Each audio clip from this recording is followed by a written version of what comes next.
Hi, Stampers. Welcome to Learning with Friends. I am Pat Farless from Farless Stamp and Flair, and today I'm going to show you how to do a technique called Embossed Resist Layers.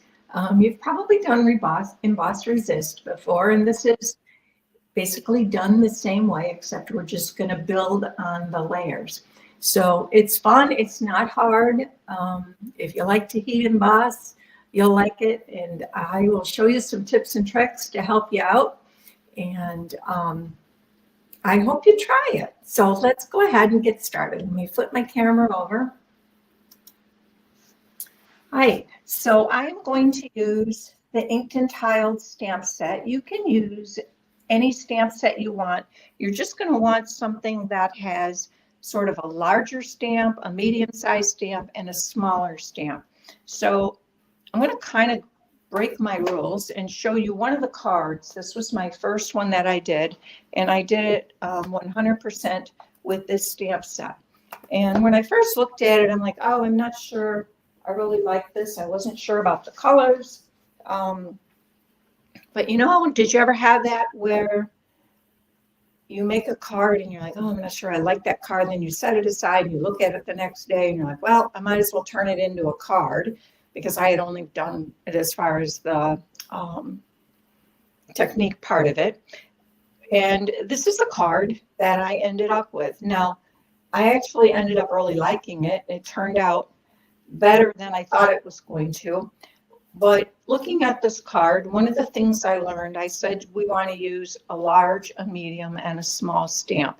And in reality, this stamp set here has a couple of very large stamps and a couple of medium-sized stamps. And there's not really any super small stamp that you can use to fill in. So the part of it I didn't really like was I would have liked I use this as my small. I would have liked it to be a little bit smaller. So the one I'm going to share with you today, it's very similar. I'm going to use different colors, but I am also going to use, instead of this particular stamp as my small stamp, I am going to use these little butterflies from Painted Lavender. And instead of using the leaf as my large stamp, I'm going to use this flower. So let's take a look at that. All right, so the first thing with this step, or with this technique, is this embossing buddy is your friend. You want to make sure that you get rid of any and all static on your card or on your cardstock. You want to start with basic white. Probably could use very vanilla. I don't know. I didn't try it, but we're going to start with basic white.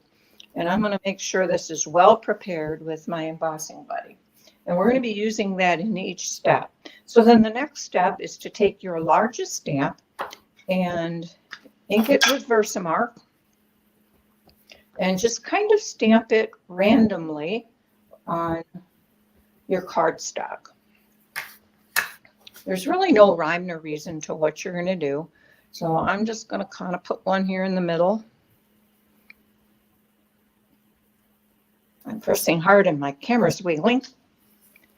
And then I'm going to add a couple more with this stamp. Let's add one up here. We don't want them to touch. We want them to be separated, and that's probably one of the harder things is when it's just Versamark, it's a little hard to see it. I don't know why my table's wiggling so bad. This is a good sturdy table. And let's put this one maybe somewhere over about here.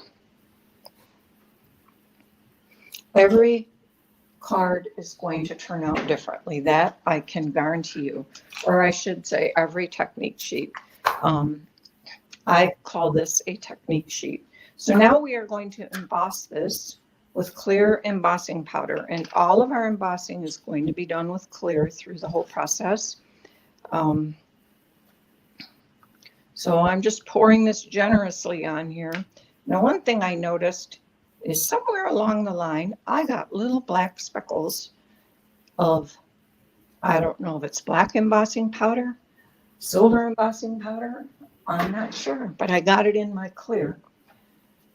And I'm not real happy with myself about doing that, but I don't know how I did it. I'm guessing I probably didn't clean out my tray good enough. But now we're going to go ahead and just heat emboss this. So it's going to get loud. I apologize.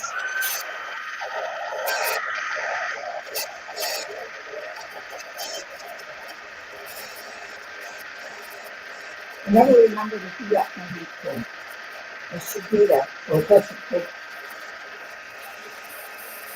longer to do this. But this is this technique. It is all about embossing. So we're going to be living with this noise for a good part of today's video.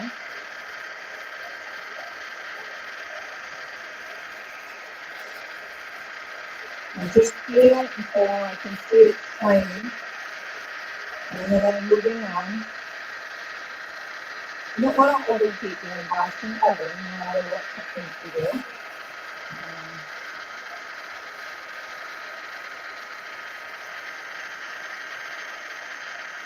So I know some people come and try to do the whole thing at once like this. I find it easier for me to see that it's turned if I just focus on the area, and then as soon as it's done, I just move on. So let me pull this up and look at it and make sure it's all embossed. I think it is, and you can, I don't know, can you see those black speckles? It won't show a lot in the end card, but I still, it doesn't make me happy.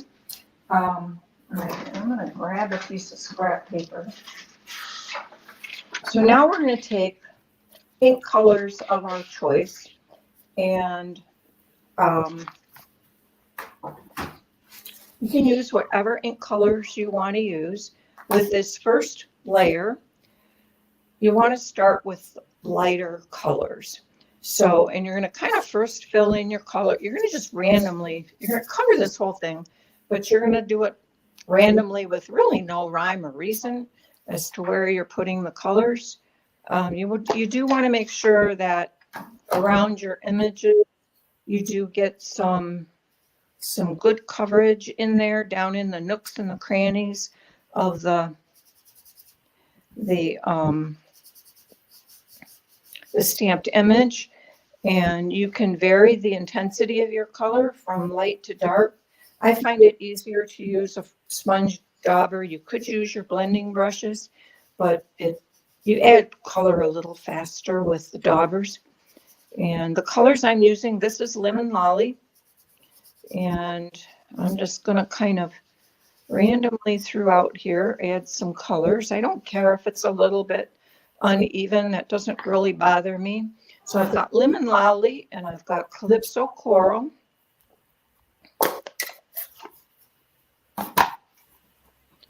And I guess we'll just add Calypso Coral over here against the Lemon Lolly. And normally I would tell you start off and then work on, but again, it doesn't, because we're going to be putting multiple layers on here. It's not too critical if this looks a little blotchy, but it doesn't hurt to get in the habit of starting off, just so you know. And you can blend the colors into each other, so I can blend here along my Lemon Lolly. All right, that's good. Now let's go ahead and add some, let's add some Balmy Blue. It's kind of a light blue. My vision for this card is it's going to mostly turn into blue. All right, so let's add some blue up here in the corner. Balmy Blue is not a real dark blue. It's a soft blue. For the next layers, you're gonna pick a little bit darker color, and we work to the deepest color. So let's put some blue down here. Like I said, my vision for this card is it's basically going to end up being blue. And you're probably wondering, well, how's it going to be blue? You've got yellow and Calypso Coral on there, but well, you'll see. That's kind of the fun of this particular technique. So let's blend that into the Calypso coral just a bit. All right, we'll leave that out here because we're going to use that again. Then I'm going to fill in the rest of it with Highland Heather.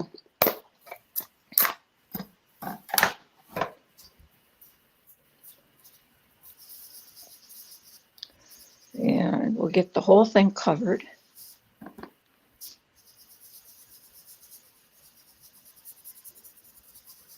Get it worked in here around these flowers.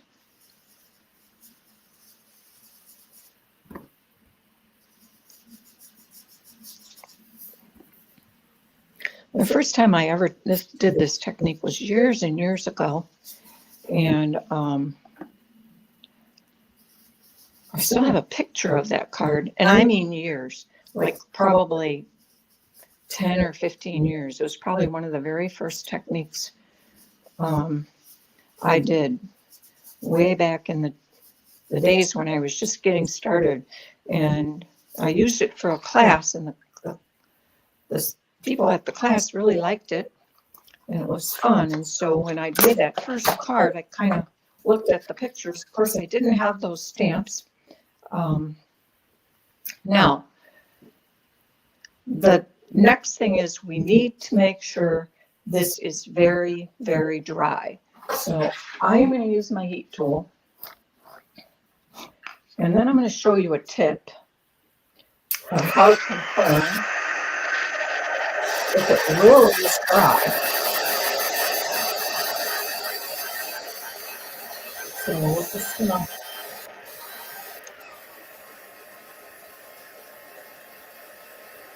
try to make sure, you want to make sure that the ink is very dry. And that's true for every one of these layers. You always want to make sure the ink is dry. If you have the time, just set it aside. Work on designing your inside of your card and maybe decorating your envelope or something. If you're showing somebody on a video, use your heat tool to dry it. All right, so it feels dry, but sometimes even when it feels dry, it's not. So let me show you a way that I discovered.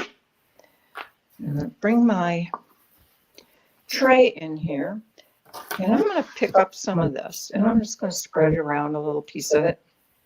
And if I dump this off and it all comes off, you don't see any dust on there. Now remember, none of this has any ink on it, so it should come right off.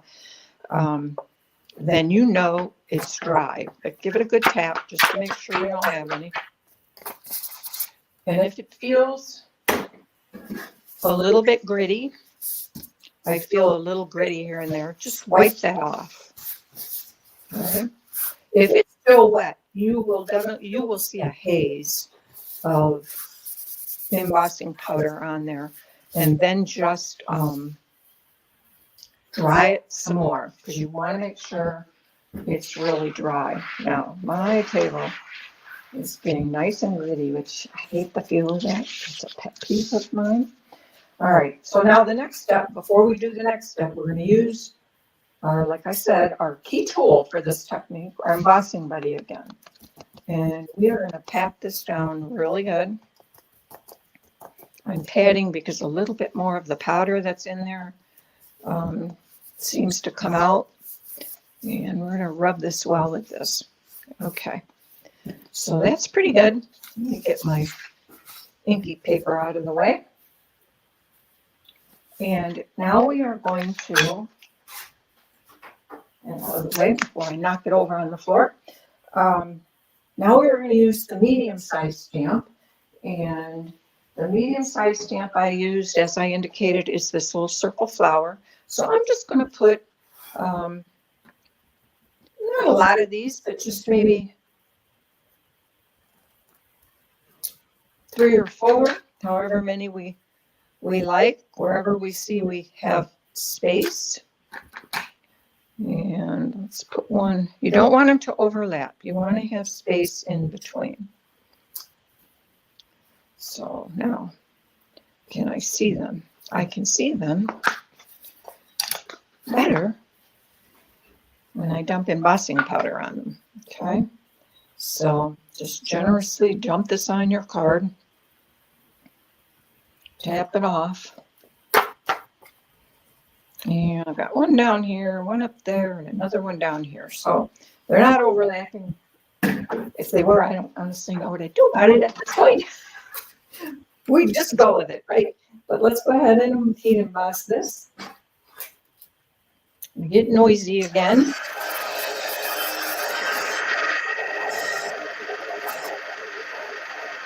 Now this particular flower has a lot of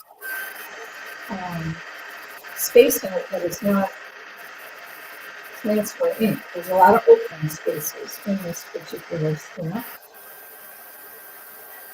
But that's okay, because we are going to cover this layer again with more ink. This is our second layer.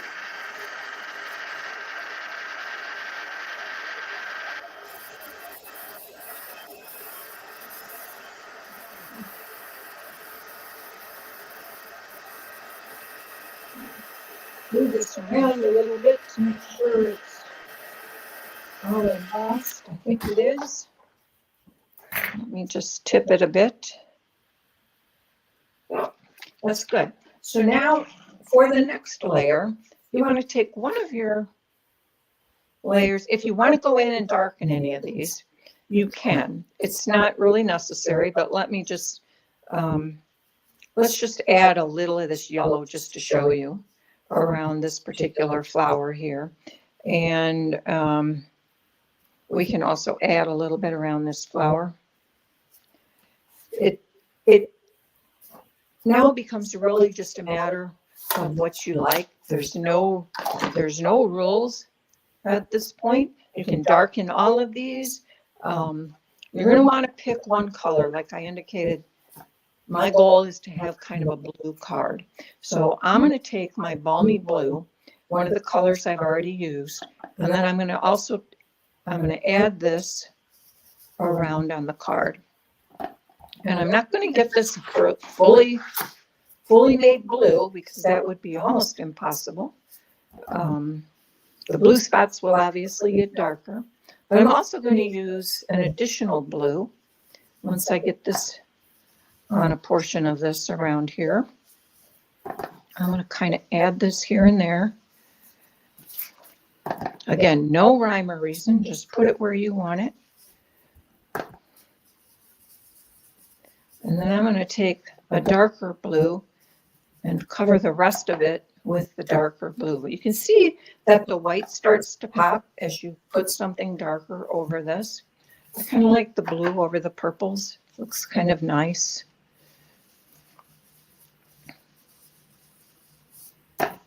So, okay, let's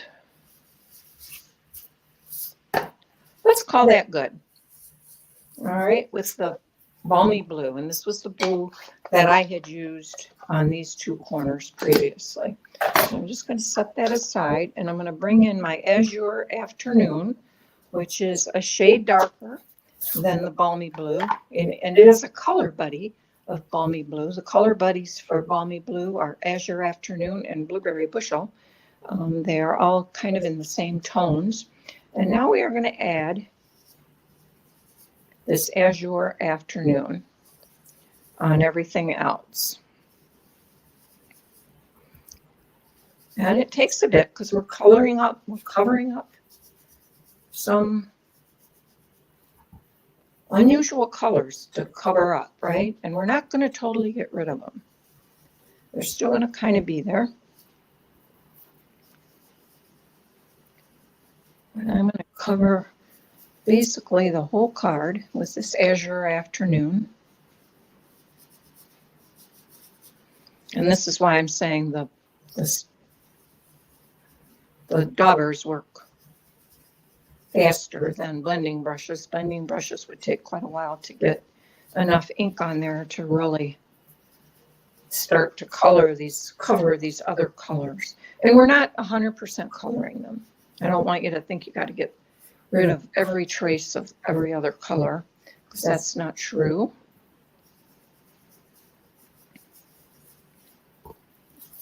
right, getting there.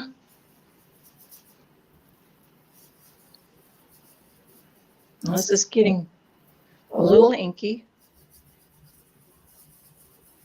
but that's all right.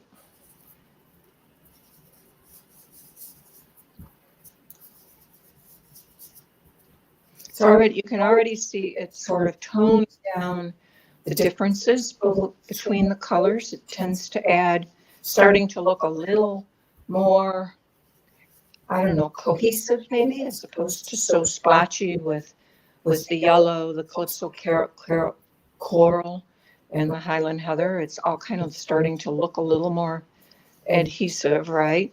It's all kind of got this blue tinge. So we're going to use that color some more, but let me leave it there. And now I'm going to take a paper towel and we're just going to kind of wipe these off. I'm going to take off excess ink.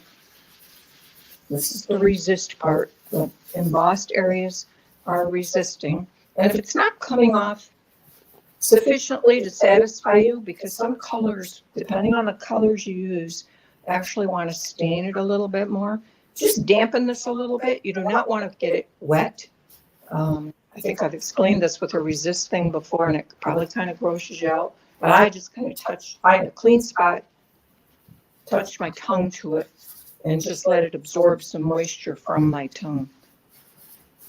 And then you can see, if you need to do it again, find another clean spot.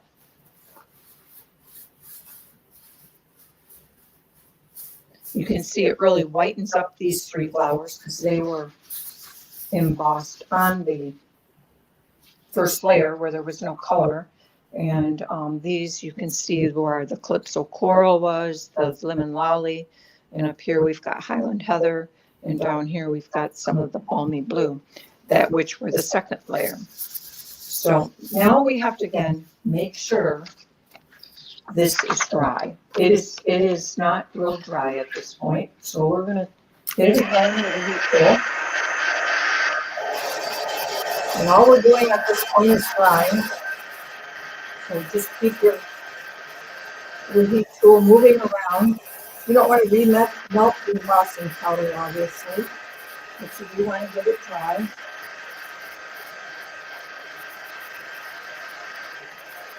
And sometimes drying from the back also helps.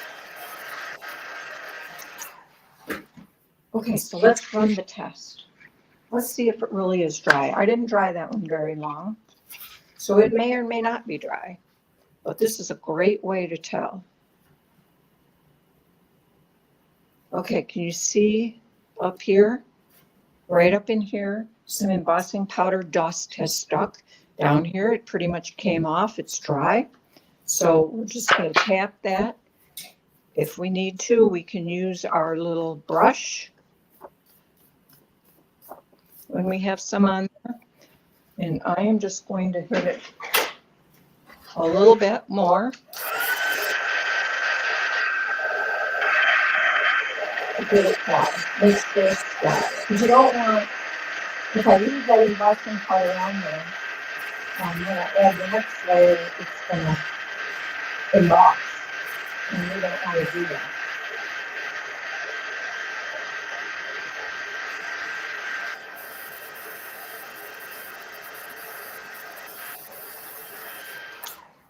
Okay, let me shake this around, cool it off a little bit. And I'm going to test one more time. Just for grins, it should be dry now. And see how that all came right off. Hopefully you can see that. Again, it doesn't hurt to just take a dry cloth or paper towel and just wipe it off. Plus I get to wipe off the excess dust, the grit on here. All right, so we are ready to now take the smallest stamp, which I indicated. I'm going to use these butterflies, and we're going to just fill in some of these areas. So get my Versamark. Before I do that, use your embossing buddy. Once again, between every step before you stamp, use your embossing buddy. I almost forgot.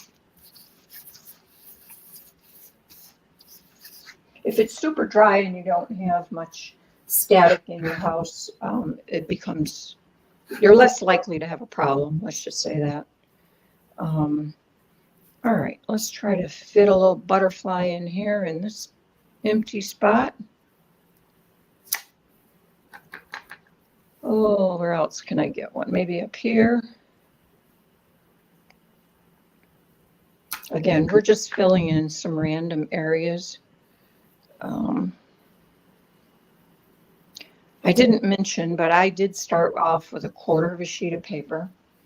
And I want to clean this off a little bit because I have another trick to show you.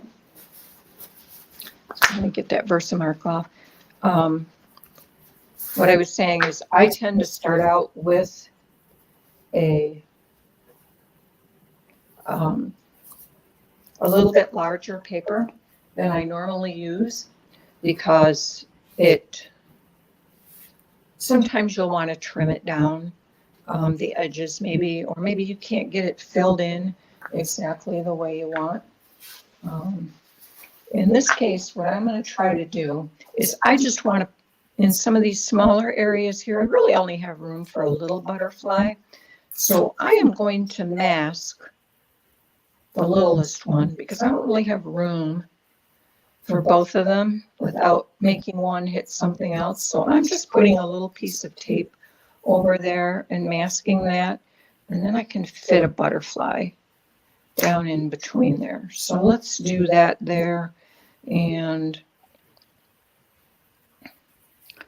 just remember to always take your tape off when you do that. All right, that's a little bit too tight. I have one here, here, here, there. I can put one here. Okay, let's call that good. I am the queen of overthinking it and thinking it's never done. So sometimes I just need to say stop. Call it good enough. And in this case, I have found that sometimes actually a little more unstamped space looks better. This is why I showed you the first card, because I kind of felt like it was too full of stuff. All right, we are ready. Get some stuff cleared out of the way. Everything is stamped. We just need to emboss the last little bit here and then color the last section.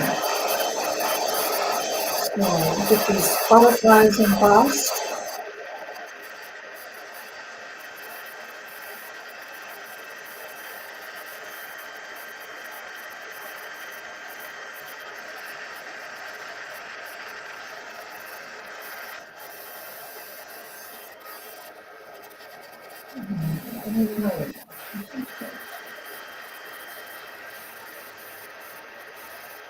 I think that's all of them. All I see. All right, so now we have the last step. And as I indicated, with the last step, I am going to use my darkest blue. And again, you could do this with any color if you're using browns. Like I did on the first card, my last step was early espresso. You want to pick a good deep color the second time, because that'll be more easy to cover up some of the areas. And again, you don't need to get rid of every bit of the color that's behind. That's kind of what makes it pretty, is to see some of that variation behind it. But it does make it pop just a bit more when you darken, particularly around your embossed images. And you can see these are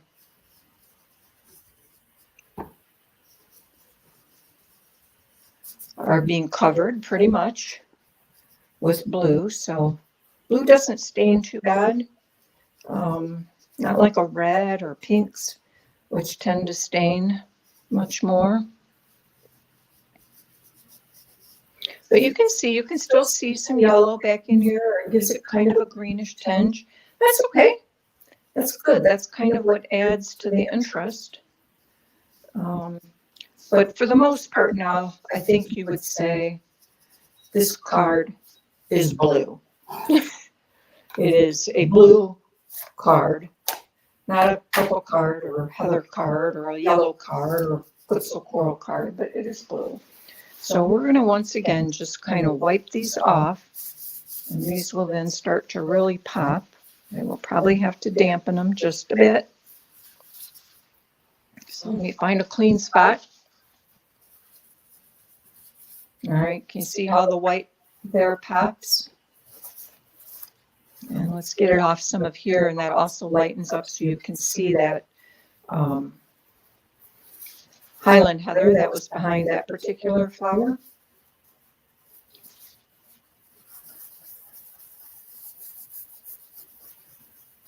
Now this was pretty dark before I did that, so I'll rub it, but it's still going to look dark, and you just pretty much see the glossy color because it was darker behind it. We'll white this one a bit, and the color pops a little more. Same with that one. And let's get these up here in the corner, and you can really see how the white starts to pop. And you can still kind of see some of them more down here. There's a little yellow tinge to the blue. This one is probably the darkest, and I don't think that was dark before. I'm going to see if I can wipe a little more ink off it, but I think it's just going to be dark because that was what was behind it when I embossed it. Same with up here. This was a fairly dark blue when I embossed it. We'll see if we can just get a little bit more off, but not really.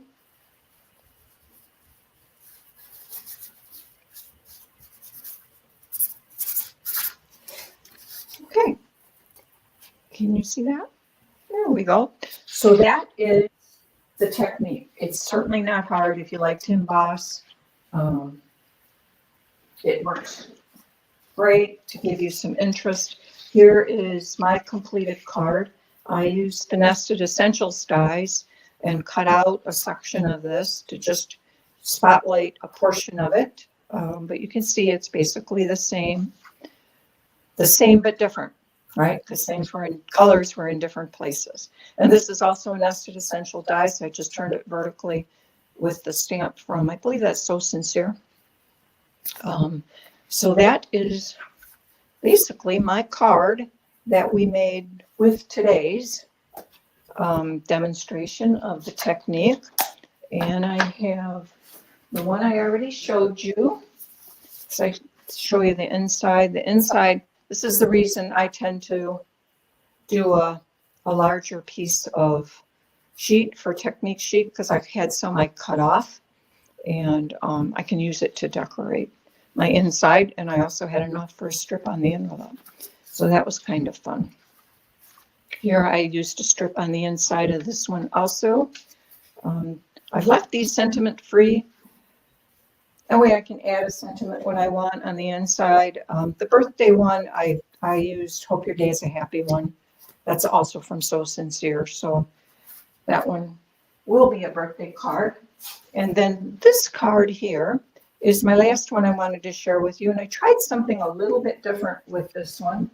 I didn't do quite as much random stamping. This is done with the Thoughtful Expressions dies. And my first two that I stamped were the hummingbird and this larger flower that was on the white cardstock, and embossed those with clear. And so you can see those are white because I kind of wanted those two images to pop. And then I used the smaller flowers from that stamp set second. And then my last one were these flowers down here. I do have a little butterfly here.